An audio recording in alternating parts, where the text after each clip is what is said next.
ਸਤਿ ਸ਼੍ਰੀ ਅਕਾਲ ਜੀ। ਪੰਜਾਬੀ ਰੇਡੀਓ ਤੇ ਪੰਜਾਬੀ ਟੀਵੀ ਯੂਐਸਏ ਵੇਖ ਸੁਣ ਰਹੇ ਸਾਰੇ ਸਰੋਤਿਆਂ ਦਾ ਬਹੁਤ-ਬਹੁਤ ਸਵਾਗਤ ਹੈ ਇਸ ਸਮੇਂ ਦੇ ਵਿਸ਼ੇਸ਼ ਪ੍ਰੋਗਰਾਮ ਖਬਰ ਤੇ ਨਜ਼ਰ ਦੇ ਵਿੱਚ। ਖਬਰ ਤੇ ਨਜ਼ਰ ਪ੍ਰੋਗਰਾਮ ਦੇ ਵਿੱਚ ਜਿੱਥੇ ਦੇਸ਼ ਵਿਦੇਸ਼ ਦੇ ਨਾਲ ਜੁੜੀਆਂ ਹੋਈਆਂ ਅਹਿਮ ਖਬਰਾਂ ਦੇ ਉੱਪਰ ਪਾਈਦਾ ਹੈ ਚਾਨਣਾ, ਉੱਥੇ ਇਹਨਾਂ ਖਬਰਾਂ ਦਾ ਵਿਸ਼ਲੇਸ਼ਣ ਕਰਨ ਦੇ ਲਈ ਸਾਥ ਹੁੰਦਾ ਹੈ ਸੀਨੀਅਰ ਪੱਤਰਕਾਰ ਮਿੰਟੂ ਗੁਰਸਰੀਆ ਜੀ ਦਾ। ਸੋ ਕਰਦੇ ਹਾਂ ਉਹਨਾਂ ਦਾ ਪ੍ਰੋਗਰਾਮ ਦੇ ਵਿੱਚ ਸਵਾਗਤ। ਬਹੁਤ-ਬਹੁਤ ਸਵਾਗਤ ਹੈ ਜੀ। ਸ਼ੁਕਰੀਆ ਸਾਰਿਆਂ ਨੂੰ। ਸਤਿ ਸ੍ਰੀ ਅਕਾਲ ਜੀ। ਸਤਿ ਸ਼੍ਰੀ ਅਕਾਲ ਜੀ। ਸੋ ਅੱਜ ਦੇ ਪ੍ਰੋਗਰਾਮ ਦੇ ਸਪਾਂਸਰਸ ਦਾ ਕਰਦੇ ਚੱਲੀਏ ਧੰਨਵਾਦ। ਸਭ ਤੋਂ ਪਹਿਲਾਂ ਖਾਲਸਾ ਇੰਸ਼ੋਰੈਂਸ ਲੰਬੇ ਸਮੇਂ ਤੋਂ ਇੰਸ਼ੋਰੈਂਸ ਦੇ ਖੇਤਰ ਦੇ ਵਿੱਚ ਸੇਵਾਵਾਂ ਨਿਭਾ ਰਹੇ ਨੇ। ਤੁਸੀਂ ਵੀ ਸੰਪਰਕ ਕਰ ਸਕਦੇ ਹੋ। ਨੰਬਰ ਹੈ 408 272 2500। ਟਿਰਕਿਆਣਾ ਇਮੀਗ੍ਰੇਸ਼ਨ ਲਾ ਫਰਮ ਜੇ ਟਿਰਕਿਆਣਾ ਹੋਣਾ ਨਾਲ ਸੰਪਰਕ ਕਰ ਸਕਦੇ ਹੋ ਜੇਕਰ ਕਿਸੇ ਵੀ ਤਰ੍ਹਾਂ ਦੀ ਇਮੀਗ੍ਰੇਸ਼ਨ ਬਾਬਤ ਸਲਾਹ ਕਰਨੀ ਹੈ। Krishan Dhanota Yuba City, Baljinder Singh Nejar Woodland, GN lube ਵਾਲੇ ਟਰੱਕ ਵਾਸ਼ ਕਰਦੇ ਨੇ, ਆਇਲ ਚੇਂਜ ਕਰਦੇ ਨੇ, 에ਅਰ ਬ੍ਰੇਕਸ ਦਾ ਕੰਮ ਤਸੱਲੀ ਬਖਸ਼ ਕਰਦੇ ਨੇ। ਤੁਸੀਂ ਇਹਨਾਂ ਦੇ ਕੋਲੋਂ ਨਵੇਂ ਪੁਰਾਣੇ ਟਾਇਰ ਵੀ ਖਰੀਦ ਸਕਦੇ ਹੋ। ਲੋਕੇਸ਼ਨ ਸੈਂਟਾਨੇਲਾ ਦੇ ਵਿੱਚ ਹੈ। ਨਿੰਮਾ ਸਹੋਤਾ ਹੋਣਾ ਦਾ ਨੰਬਰ ਨੋਟ ਕਰ ਸਕਦੇ ਹੋ। ਨੰਬਰ ਹੈ 209 277 0113। Jaswinder Singh Nagra, ਰੋਜ਼ਵੈਲ, Avtar Singh Sangha, Yuba city. ਬਹੁਤ-ਬਹੁਤ ਧੰਨਵਾਦ ਹੈ ਇਹਨਾਂ ਸਾਰੇ ਸਪਾਂਸਰਸ ਦਾ। ਹੁਣ ਰੁਕ ਕਰਦੇ ਹਾਂ ਜੀ ਖਬਰਾਂ ਦਾ ਮਿੰਟੂ ਜੀ। ਸਭ ਤੋਂ ਪਹਿਲੀ ਖਬਰ ਤੇ ਜੇਕਰ ਆਈਏ ਤਾਂ ਭਗਵੰਤ ਮਾਨ ਸਰਕਾਰ ਨੇ ਵੱਡਾ ਐਲਾਨ ਕੀਤਾ ਹੈ ਜੀ। ਕਹਿੰਦੇ ਵੀ ਜਨਵਰੀ 'ਚ ਤੋਹਫੇ ਆ ਰਹੇ ਨੇ। ਕੀ ਨੇ ਜੀ ਇਹ ਤੋਹਫੇ? ਭੇਜੇ ਹੋਏ ਤੋਹਫੇ ਸੱਜਣਾ ਦੇ ਫਿਰ ਦਿਲ ਨਾਲ ਲਗਾਉਣੇ ਪੈਂਦੇ ਨੇ। ਤੇ ਗੱਲ ਜੀ, ਇਹ ਆ ਕਿ ਕੁਝ ਤੋਹਫੇ ਜਿਹੜੇ ਹੁੰਦੇ ਆ ਉਹ ਖੁਸ਼ ਕਰ ਦਿੰਦੇ ਨੇ, ਤੇ ਕੁਝ ਤੋਹਫੇ ਤੁਹਾਨੂੰ ਪਤਾ ਜੇ ਗਿਆ ਤੋਂ ਬਾਅਦ ਮਿਲ ਜਾਣ ਤੇ ਉਹ ਉਦਾਸ ਕਰ ਦਿੰਦੇ ਨੇ। ਤੁਰਗਿਆਂ ਦੇ ਵੀ ਹੂੰ, ਤੋਹਫੇ ਹੁੰਦੇ ਆ ਨਾ, ਉਹ ਫਿਰ ਉਹਨਾਂ ਦੀ ਵਿਦਾਇਗੀ ਤੋਂ ਬਾਅਦ, ਉਹਨਾਂ ਦੀ ਰੁਖਸਤਗੀ ਤੋਂ ਬਾਅਦ ਜਦੋਂ ਵੀ ਅਕਸਰ ਸਾਹਮਣੇ ਆਉਂਦੇ ਤਾਂ ਰਵਾਉਂਦੇ ਆ। ਤਾਂ ਫਿਲਹਾਲ ਦੇਖੋ, ਮਾਨ ਸਾਹਿਬ ਸੱਤਾ ਦੇ ਵਿੱਚ ਨੇ, ਤਾਂ ਜੇ ਉਹ ਤੋਹਫਾ ਲੈ ਕੇ ਆਉਣਗੇ ਤਾਂ ਇਹਦਾ ਮਤਲਬ ਹੈ ਕਿ ਲੋਕ ਉਸ ਤੋਹਫੇ ਨੂੰ ਉਡੀਕਣਗੇ, ਸ਼ਾਇਦ ਖੁਸ਼ ਵੀ ਹੋਣਗੇ। ਤਾਂ ਬਹਰਹਾਲ ਤੁਹਾਨੂੰ ਯਾਦ ਹੋਣਾ ਹੈ ਕਿ ਆਪਾਂ ਕੁਝ ਦਿਨ ਪਹਿਲਾਂ ਹੀ ਦੱਸ ਦਿੱਤਾ ਸੀਗਾ ਕਿ ਜੋ ਇਹਨਾਂ ਦੀ ਹੈਲਥ ਵਾਲੀ ਸਕੀਮ ਹੈ, ਡ੍ਰੀਮ ਪ੍ਰੋਜੈਕਟ ਹੈ ਜਿਹੜਾ ਇਹਨਾਂ ਦਾ, ਤਾਂ ਉਹ ਨਵੇਂ ਸਾਲ ਦੇ ਵਿੱਚ ਆਏਗਾ। ਯਾਨੀ ਇਹਨਾਂ ਦੀ ਜਿਹੜੀ ਡੈਡਲਾਈਨ ਕਹੀ ਸੀਗੀ ਪਹਿਲਾਂ ਕਿ ਅਕਤੂਬਰ ਦੇ ਵਿੱਚ ਕਰਾਂਗੇ, ਫਿਰ ਉਸਨੂੰ ਦਸੰਬਰ ਤੱਕ ਵਧਾ ਦਿੱਤਾ ਸੀ, ਪਰ ਅਸੀਂ ਕਿਹਾ ਸੀਗਾ ਕਿ ਉਹ ਨਵੇਂ ਸਾਲ ਤੇ ਹੀ ਲਾਂਚ ਹੋਏਗੀ। ਤਾਂ ਜੀ, ਫਿਲਹਾਲ ਅੱਜ ਆਫੀਸ਼ੀਅਲੀ ਇਹਨਾਂ ਨੇ ਐਲਾਨ ਕਰ ਦਿੱਤਾ ਹੈ। ਵੈਸੇ ਅੰਦਰ ਖਾਤੇ ਪਹਿਲਾਂ ਹੀ ਪਤਾ ਲੱਗ ਗਿਆ ਸੀਗਾ, ਪਹਿਲਾਂ ਹੀ ਪਤਾ ਲੱਗਿਆ ਸੀਗਾ। ਤਾਂ ਬਹਰਹਾਲ 10 ਲੱਖ ਤੱਕ ਦਾ ਮੁਫਤ ਇਲਾਜ, 3 ਕਰੋੜ ਪੰਜਾਬੀਆਂ ਨੂੰ ਮਿਲੇਗਾ ਲਾਭ। ਚੰਡੀਗੜ੍ਹ ਦੇ ਹਸਪਤਾਲਾਂ ਦੇ ਵਿੱਚ ਵੀ ਇਲਾਜ ਹੋ ਸਕੇਗਾ। ਤਾਂ ਮਤਲਬ ਕਿ ਇਹ ਇੱਕ ਬਹੁਤ ਵੱਡਾ ਸਟੈਪ ਹੋਏਗਾ। ਮੈਂ ਅੱਗੇ ਕਿਹਾ ਸੀਗਾ ਕਿ ਦੇਖੋ, ਗੱਲ ਹੁੰਦੀ ਆ ਲਾਗੂ ਕਰਨ ਦੀ। ਜੇ ਜੀ, ਇਹਨੂੰ ਇਹ ਸਫਲਤਾ ਪੂਰਵਕ ਲਾਗੂ ਕਰ ਜਾਂਦੇ, ਇਕੱਲੇ ਪ੍ਰਚਾਰ ਤੱਕ ਨਹੀਂ, ਜੀ, ਗੱਲਾਂ ਦੋ ਹੁੰਦੀਆਂ ਨੇ ਨਾ, ਇੱਕ ਹੁੰਦਾ ਪ੍ਰਚਾਰ, ਇੱਕ ਪਸਾਰ, ਕਿ ਚੀਜ਼ ਨੂੰ ਪਹੁੰਚਾਇਆ ਵੀ ਜਾਵੇ। ਹੂੰ, ਜੇ ਇਹਨਾਂ ਨੇ ਸੁਹਿਰਦ ਢੰਗ ਦੇ ਨਾਲ ਬਿਲਕੁਲ ਐਂਡ ਆਲੇ ਹਾਸ਼ੀਏ ਵਾਲੇ ਵਰਗ ਤੱਕ ਇਸ ਯੋਜਨਾ ਨੂੰ ਪਹੁੰਚਾ ਦਿੱਤਾ, ਡੈਫੀਨਿਟਲੀ ਫਾਇਦਾ ਪਹੁੰਚੇਗਾ। ਡੈਫੀਨਿਟਲੀ, ਜੀ, ਕਿਉਂਕਿ ਅੱਜ ਵੀ ਤੁਸੀਂ ਵੇਖੋ, ਕਿਉਂਕਿ ਆਪਾਂ ਵੇਖਦੇ ਆ ਕਿ ਇਹਨਾਂ ਦੇ ਕੋਲ ਬਹੁਤ ਵੱਡੀਆਂ ਕੋਈ ਨੀਤੀਆਂ ਹੈ ਨਹੀਂ, ਪਰ ਜੀ, ਇਹਨਾਂ ਨੇ ਜਿਹੜੀ ਯੋਜਨਾ ਲਿਆਂਦੀ ਸੀ 300 ਯੂਨਿਟ ਦੀ, ਉਹ ਅੱਜ ਵੀ ਇਹਨਾਂ ਨੂੰ ਫਾਇਦਾ ਪਹੁੰਚਾਉਂਦੀ ਹੈ ਸਿਆਸੀ ਤੌਰ ਜੀ, ਤੇ। ਜੀ, ਜੀ, ਸਮਝਦੇ ਹੋ ਨਾ? ਤੁਸੀਂ ਪੰਜਾਬ ਰਹਿੰਦੇ ਹੋ ਸਕਦਾ ਹੂੰ, ਬਾਹਰ ਰਹਿਣ ਵਾਲੇ ਨੂੰ ਇਹਨਾਂ ਚੀਜ਼ਾਂ ਦਾ ਨਾ ਪਤਾ ਹੋਵੇ। ਤੁਸੀਂ ਫੀਲਡ ਦਾ ਜਰਨਲਿਜ਼ਮ ਵੀ ਕਰਦੇ ਹੋ, ਤੁਹਾਨੂੰ ਪਤਾ ਹੈ ਇਹ ਚੀਜ਼ ਧਰਾਤਲ ਜੀ, ਜੀ, ਤੇ ਕੰਮ ਕਰਦੀ ਹੈ, ਕਿਉਂਕਿ ਇਸ ਚੀਜ਼ ਦੇ ਨਾਲ ਹਰ ਬੰਦਾ ਪ੍ਰਭਾਵਿਤ ਹੁੰਦਾ। ਬਿਜਲੀ ਅੱਜ ਹਰ ਬੰਦੇ ਦੀ ਜ਼ਰੂਰਤ ਆ। ਇਸ ਤਰ੍ਹਾਂ ਹੀ ਸਿਹਤ ਜਾਂ ਮੈਡੀਕਲ ਹੈ ਜਿਹੜੀ, ਉਹ ਕਹਿ ਲਓ ਕਿ ਹਰ ਬੰਦੇ ਦੀ ਜ਼ਰੂਰਤ ਹੈ। ਹਰ ਜੀ, ਸ਼ਖਸ ਦਾ ਘਰ ਦਾ ਜਿਹੜਾ ਬਜਟ ਹੈ, ਉਹ ਕਿਤੇ ਨਾ ਕਿਤੇ ਇੱਕ ਬਹੁਤ ਵੱਡਾ ਹਿੱਸਾ ਜਿਹੜਾ ਹੈ ਉਹ ਰੱਖਦਾ ਹੈ ਜੀ ਸਿਹਤ ਤੇ ਜੇ ਉਹਦੇ ਵਿੱਚ ਬੱਚਤ ਹੁੰਦੀ ਹੈ ਤਾਂ ਮੇਰੇ ਖਿਆਲ ਦੇ ਨਾਲ ਬਹੁਤ ਵਧੀਆ ਹੋਏਗਾ, ਬਹੁਤ ਵਧੀਆ ਹੋਏਗਾ। ਤੋ ਬਹਰਹਾਲ ਜਿੰਨਾ ਕੁ ਇਹਦੇ ਬਾਰੇ ਆਪਾਂ ਨੂੰ ਪਤਾ ਹੈ, ਜਾਂ ਮੈਂ ਹੋਰ ਤਫਸੀਲ ਦੇ ਨਾਲ, ਪਹਿਲਾਂ ਤੇ ਆਪਾਂ ਖਬਰ ਕਰ ਲੈਂਦੇ ਹਾਂ ਤਫਸੀਲ ਦੇ ਨਾਲ ਇਹਦੇ ਵਿੱਚ ਕੀ ਆ, ਤਾਂ ਬਾਕੀ ਜੋ ਮੈਨੂੰ ਪਤਾ ਹੈ ਉਹ ਫਿਰ ਮੈਂ ਵੀ ਦੱਸ ਦੇਵਾਂਗਾ। ਤਾਂ ਸੀਐਮ ਮਾਨ ਨੇ ਮਨਜ਼ੂਰੀ ਦੇ ਦਿੱਤੀ ਅੱਜ, ਤੇ ਜੀ, ਹਰ ਪਰਿਵਾਰ ਨੂੰ 10 ਲੱਖ ਰੁਪਏ ਤੱਕ ਦਾ ਮੁਫਤ ਤੇ ਕੈਸ਼ਲੈਸ ਇਲਾਜ ਮਿਲੇਗਾ। ਇਹਦੇ ਜੀ, ਨਾਲ 3 ਕਰੋੜ ਪੰਜਾਬੀਆਂ ਨੂੰ ਲਾਭ ਹੋਏਗਾ। ਇਸ ਸਕੀਮ ਦੇ ਤਹਿਤ ਸਰਕਾਰੀ ਤੇ ਸੂਚੀਬੱਧ ਨਿੱਜੀ ਹਸਪਤਾਲਾਂ ਦੇ ਵਿੱਚ ਗੰਭੀਰ ਬਿਮਾਰੀਆਂ, ਆਪਰੇਸ਼ਨ, ਆਈਸੀਯੂ ਜਾਂਚ, ਆਈਸੀਯੂ ਅੱਡ ਹੋ ਗਿਆ, ਜਾਂਚ ਨੂੰ ਅੱਡ, ਆਈਸੀਯੂ ਜਾਂਚ ਨੂੰ ਇਕੱਠਿਆਂ ਨਹੀਂ ਕਰਨਾ, ਆਈਸੀਯੂ ਕੌਮਾ ਜਾਂਚ ਅਤੇ ਦਵਾਈਆਂ ਨਾਲ ਜੁੜੇ ਸਾਰੇ ਖਰਚ ਇਨਕਲੂਡ ਹੋਣਗੇ। ਜੀ ਇਲਾਜ ਪੂਰੀ ਤਰ੍ਹਾਂ ਕੈਸ਼ਲੈਸ, ਪੇਪਰਲੈਸ ਹੋਏਗਾ ਤਾਂ ਕਿ ਲੋਕਾਂ ਨੂੰ ਕਿਸੇ ਕਿਸਮ ਦੀ ਪਰੇਸ਼ਾਨੀ ਨਾ ਹੋਵੇ। ਇਲਾਜ ਤੋਂ ਪਹਿਲਾਂ ਤੇ ਬਾਅਦ ਦਾ ਖਰਚ ਵੀ ਇਸ ਸਕੀਮ ਦੇ ਵਿੱਚ ਸ਼ਾਮਲ ਹੋਵੇਗਾ। ਚੰਡੀਗੜ੍ਹ ਦੇ ਹਸਪਤਾਲਾਂ ਦੇ ਵਿੱਚ ਵੀ ਇਲਾਜ ਮਿਲੇਗਾ। ਤਾਂ ਗੱਲ ਇਹ ਆ ਕਿ ਪਹਿਲਾਂ 5 ਲੱਖ ਰੁਪਏ ਤੱਕ ਦਾ ਇਲਾਜ ਮਿਲਦਾ ਸੀਗਾ, ਉਸ ਨੂੰ ਵਧਾ ਕੇ ਹੁਣ 10 ਲੱਖ ਰੁਪਏ ਤੱਕ ਕਰ ਦਿੱਤਾ ਗਿਆ। ਜੀ ਤਾਂ ਜਿਹੜੀਆਂ ਦੋ ਅਹਿਮ ਗੱਲਾਂ ਨੇ ਕਿ ਮਹਿੰਗੇ ਇਲਾਜ ਤੋਂ ਰਾਹਤ ਦੇਵੇਗੀ ਯੋਜਨਾ। ਇਹਨਾਂ ਦਾ ਕਹਿਣਾ ਆਰਥਿਕ ਤੰਗੀ ਇਲਾਜ ਦੇ ਵਿੱਚ ਹੁਣ ਕਿਸੇ ਕਿਸਮ ਦਾ ਅੜਿੱਕਾ ਅੜਚਨ ਨਹੀਂ ਬਣੇਗੀ। ਤੇ ਨਾਲ ਅਹਿਮ ਗੱਲਾਂ ਇਸ ਸਕੀਮ ਦੇ ਨਾਲ ਜੁੜੀਆਂ ਜਿਹੜੀਆਂ ਸਾਹਮਣੇ ਆਈਆਂ ਕਿ ਜੀ ਕਿਸੇ ਵੀ ਤਰ੍ਹਾਂ ਦੇ ਕਾਰਡ ਦੀ ਜ਼ਰੂਰਤ ਨਹੀਂ, ਨੀਲਾ ਪੀਲਾ ਕਾਰਡ ਕੁਛ ਨਹੀਂ, ਸਿਹਤ ਕਾਰਡ ਦੇ ਜ਼ਰੀਏ। ਮਤਲਬ ਸਿਹਤ ਕਾਰਡ ਕੀ ਹੈ ਕਿ ਤੁਹਾਡਾ ਹੁਣ ਜੇ ਤੁਸੀਂ ਪੰਜਾਬ 'ਚ ਰਹਿੰਦੇ ਹੋ, ਮੂਲ ਵਾਸੀ ਹੋ ਤੁਸੀਂ ਪੰਜਾਬ ਦੇ, ਤਾਂ ਫਿਰ ਜੀ ਤੁਸੀਂ ਇਲਾਜ ਕਰਵਾ ਸਕਦੇ ਹੋ ਜਿਹਦਾ ਆਧਾਰ ਕਾਰਡ ਜਾਂ ਜਿਹਦਾ ਇੱਥੇ ਸਾਰਾ ਡਾਕੂਮੈਂਟ ਬਣਿਆ ਹੈ। ਠੀਕ ਹੈ ਨਾ ਜੀ। ਜੀ ਤਾਂ ਮਤਲਬ ਜੀ ਕਿ ਉਹ ਇਸ ਇਲਾਜ ਦਾ ਫਾਇਦਾ ਲੈ ਸਕਦਾ ਜੇ ਉਹ ਵਸਨੀਕ ਹੈ। ਠੀਕ ਹੈ ਜੀ। 10 ਲੱਖ ਰੁਪਏ ਤੱਕ ਦਾ ਇਲਾਜ ਕਰਾਇਆ ਜਾ ਸਕਦਾ। ਹਰ ਸਾਲ ਇੰਨੀ ਹੀ ਰਕਮ ਦਾ ਇਲਾਜ ਮਿਲੇਗਾ, ਮਤਲਬ ਕਿ ਇੱਕ ਸਾਲ 'ਚ ਤੁਸੀਂ 10 ਲੱਖ ਦਾ। ਖਾਸ ਗੱਲ ਇਹ ਹੈ ਜੀ ਕਿ 5 ਲੱਖ ਰੁਪਏ ਤੱਕ ਦਾ ਪਹਿਲਾਂ ਕੇਂਦਰੀ ਯੋਜਨਾ ਤਹਿਤ ਇਲਾਜ ਮਿਲਦਾ ਸੀ। ਹਰ ਤਰ੍ਹਾਂ ਦੀ ਬਿਮਾਰੀ ਕਵਰ ਹੋਏਗੀ, ਮਤਲਬ ਹਰੇਕ ਤਰ੍ਹਾਂ ਦੀ। ਬਿੱਲ ਜੀ ਖੁਦ ਹਸਪਤਾਲ ਕਲੇਮ ਕਰੇਗਾ, ਮਰੀਜ਼ ਨੂੰ ਕੁਝ ਨਹੀਂ ਦੇਣਾ। ਮਤਲਬ ਕਿ ਐਡਮਿਟ ਹੋਇਆ, ਕਾਰਡ ਦਿਖਾਇਆ, ਮਰੀਜ਼ ਉੱਥੋਂ ਚਲਾ ਜਾਏਗਾ, ਹਿਸਾਬ ਜੀ ਕਿਤਾਬ ਦੇਣ ਦੀ ਕੋਈ ਜ਼ਰੂਰਤ ਨਹੀਂ। ਪੂਰੇ ਪਰਿਵਾਰ ਦਾ ਇੱਕ ਹੀ ਕਾਰਡ ਬਣੇਗਾ। ਮਤਲਬ ਇਹ ਹੁਣ ਗੱਲਾਂ ਲਿਖਣ ਵਾਲੀਆਂ ਨੇ ਜਾਂ ਨੋਟ ਕਰਨ ਵਾਲੀਆਂ ਨੇ ਕਿ ਇੱਕ ਫਲੋਟਰ ਕਾਰਡ ਬਣੇਗਾ। ਇਸ ਦੀ ਲਿਮਿਟ 10 ਲੱਖ ਰੁਪਏ ਪ੍ਰਤੀ ਸਾਲ ਹੋਗੀ। ਇਹਦੇ ਵਿੱਚ ਪਰਿਵਾਰ ਦੇ ਸਾਰੇ ਹੀ ਮੈਂਬਰ ਤੈਅ ਰਾਸ਼ੀ ਤੱਕ ਦਾ ਇਲਾਜ ਕਰਵਾ ਸਕਣਗੇ। ਜੀ 10 ਲੱਖ ਰੁਪਏ ਤੱਕ ਦੀ ਜਿਹੜੀ ਇਲਾਜ ਰਾਸ਼ੀ ਆ ਉਹ ਕਿਸੇ ਇੱਕ ਵਿਅਕਤੀ ਦੇ ਲਈ ਨਹੀਂ ਬਲਕਿ ਪੂਰੇ ਪਰਿਵਾਰ ਦੇ ਲਈ।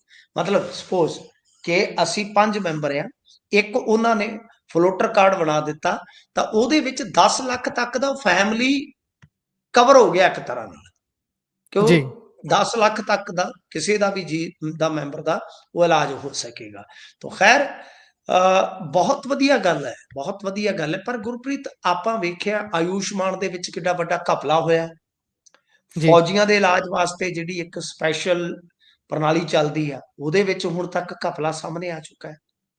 ਜੀ ਉਹ ਗੱਲ ਇਹ ਹੈ ਕਿ ਜਿਹੜੇ ਕਲੇਮ ਕੀਤੇ ਜਾਂਦੇ ਉਹਨਾਂ ਦੇ ਵਿੱਚ ਹੇਰ-ਫੇਰ ਜਿਹੜੀ ਰਲ ਕੇ ਕੀਤੀ ਜਾਂਦੀ, ਜੇ ਉਹਦੇ ਤੋਂ ਬਚ ਕੇ ਜੇਲ੍ਹ ਆ ਰਿਹਾ, ਜੇ ਉਹਦੇ ਤੋਂ ਬਚ ਕੇ ਸਕੀਮ ਬਹੁਤ ਵਧੀਆ। ਦੇਖੋ ਮੇਰਾ ਇੱਕ ਅਸੂਲ ਹੈ ਗੁਰਪ੍ਰੀਤ, ਮੈਂ ਵਾਰ-ਵਾਰ ਉਸ ਨੂੰ ਦੁਹਰਾਉਂਦਾ ਵੀ ਰਹਿਣਾ, ਜੀ ਮੈਂ ਕਦੇ ਵੀ ਕਿਸੇ ਨੀਤੀਗਤ ਫੈਸਲੇ ਦਾ ਜੋ ਲੋਕ ਪੱਖੀ ਹੈ ਮੈਂ ਅੰਨਾ ਵਿਰੋਧੀ ਨਹੀਂ ਆ ਤੇ ਨਾ ਹੀ ਮੈਂ ਕਦੇ ਮਿੱਥ ਕੇ ਕ੍ਰਿਟਿਸਿਜ਼ਮ ਕਰਨ ਵਾਲਾ ਵਿਅਕਤੀ ਆ। ਜਦੋਂ ਸਰਕਾਰ ਕੋਈ ਅੱਛਾ ਫੈਸਲਾ ਲੈ ਕੇ ਆਉਂਦੀ ਹੈ, ਚਾਹੇ ਉਹਦੇ 'ਚ ਠੀਕ ਹੈ ਸਿਆਸੀ ਮਫਾਦ ਨੇ ਜਾਂ ਸਿਆਸੀ ਸਵਾਲ ਹੋਰ ਵੀ ਹੋ ਸਕਦੇ ਆ, ਪਰ ਸਵਾਗਤ ਕਰਨਾ ਬਣਦਾ। ਕਿਉਂਕਿ ਮੈਂ ਦੇਖਦਾ ਵਾਂ ਕਿ ਇੱਥੇ ਇਲਾਜ ਖੁਣੋ ਕਿੰਨੇ ਲੋਕ ਔਖੇ ਆ। ਕੁਝ ਲੋਕ ਤੇ ਆਪਣੇ ਜੀਆਂ ਨੂੰ ਮੌਤ ਦੇ ਹਵਾਲੇ ਕਰ ਦਿੰਦੇ ਨੇ। ਜੀ ਠੀਕ ਹੈ ਬਿल्कुल ਨਾ ਸਰ। ਮੈਂ ਤੁਹਾਨੂੰ ਇੱਕ ਮਿਸਾਲ ਦੇ ਦਿੰਦਾ ਕਿ ਸੈਲੀਬ੍ਰਿਟੀ ਹੈ ਜਿਹੜੇ, ਉਹਨਾਂ ਨੂੰ ਵੇਖ ਜੀ ਲਓ ਕਿੰਨੇ ਦਿਨ ਆਈਸੀਯੂ 'ਚ ਰੱਖ ਲਿਆ ਜਾਂਦਾ ਹੈ, ਵੈਂਟੀਲੇਟਰ ਤੇ ਰੱਖ ਲਿਆ ਜਾਂਦਾ ਹੈ, ਪਰ ਸਧਾਰਨ ਬੰਦੇ ਨੂੰ ਡਾਕਟਰੀ ਜਵਾਬ ਦੇ ਦਿੰਦਾ ਕਿ ਲੈ ਜਾਓ ਸੇਵਾ ਕਰ ਲਓ। ਫਰਕ ਹੁੰਦਾ ਹੈ ਨਾ ਸਾਹਿਬ, ਆਹ ਫਰਕ जी ਜੇ। ਤਾਂ ਇਹ ਬਹੁਤ ਵੱਡਾ ਮੇਰੇ ਖਿਆਲ ਦੇ ਨਾਲ ਫੈਸਲਾ ਹੋਵੇਗਾ ਜੇ ਕਾਮਯਾਬੀ ਨਾਲ ਇਹ ਲਾਗੂ ਕਰ ਗਏ ਤਾਂ, जी ਕਿਉਂਕਿ ਫਿਰ ਤਾਂ ਪ੍ਰਚਾਰ ਹੀ ਹੋ ਜਾਏਗਾ। ਤੇ ਜੇ ਉਤੋਂ ਬੀਬੀਆਂ ਵਾਲਾ ਗੱਫਾ ਤਿਆਰ ਹੋ ਗਿਆ ਮੇਰੇ ਖਿਆਲ ਦੇ ਨਾਲ ਕਾਫੀ ਕੁਝ ਬਦਲ ਜਾਏਗਾ ਸਿਆਸੀ ਤੌਰ ਤੇ। जी बिल्कुल।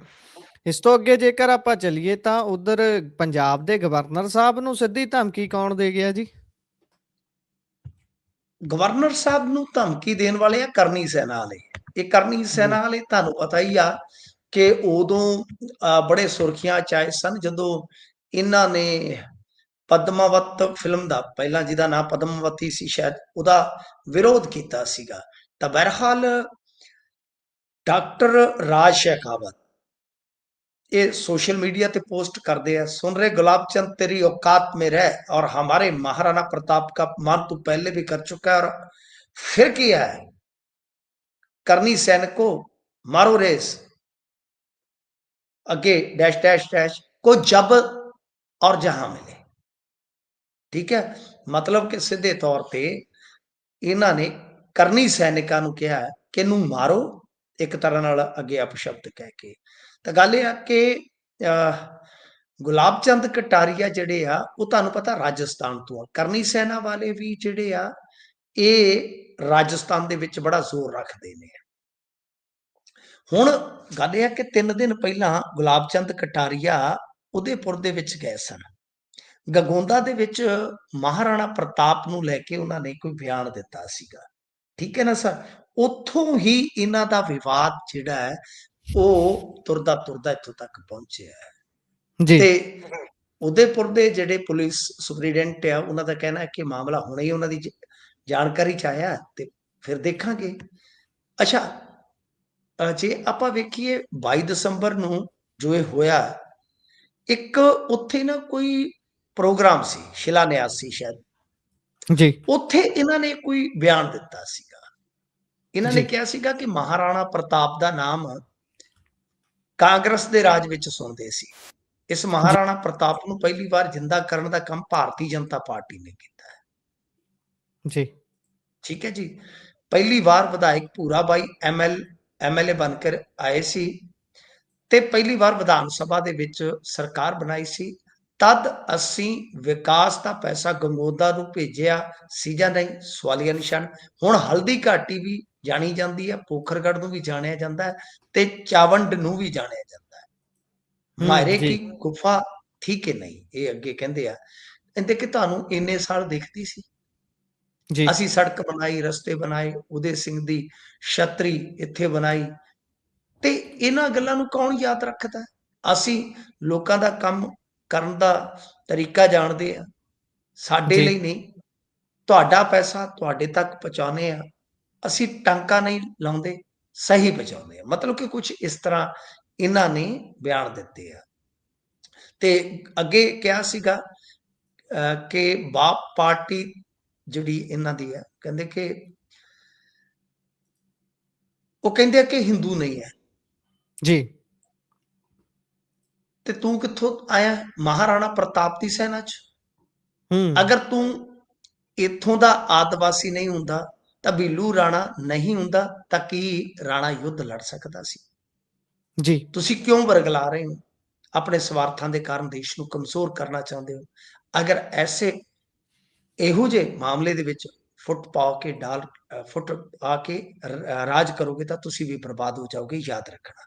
ਠੀਕ ਹੈ ਜੀ, ਜੀ ਇਹ ਕਿਉਂਕਿ ਕੁਝ ਮਾਰਵਾੜੀ ਸ਼ਬਦ ਆ, ਕੁਝ ਹਿੰਦੀ ਸ਼ਬਦ ਆ, ਤਾਂ ਮੈਂ ਆਪਣੇ ਇੱਕ ਪੱਧਰ ਤੇ ਥੋੜਾ ਜਿਹਾ ਮਾਰਵਾੜੀ ਸ਼ਬਦ ਨੂੰ ਸਮਝ ਲੈਣਾ, ਤਾਂ ਮੈਂ ਉਸ ਹਿਸਾਬ ਨਾਲ ਇਹਨਾਂ ਨੂੰ ਉਲੱਥ ਕੇ ਤੁਹਾਡੇ ਸਾਹਮਣੇ ਲਿਆ ਰਿਹਾ ਜੀ।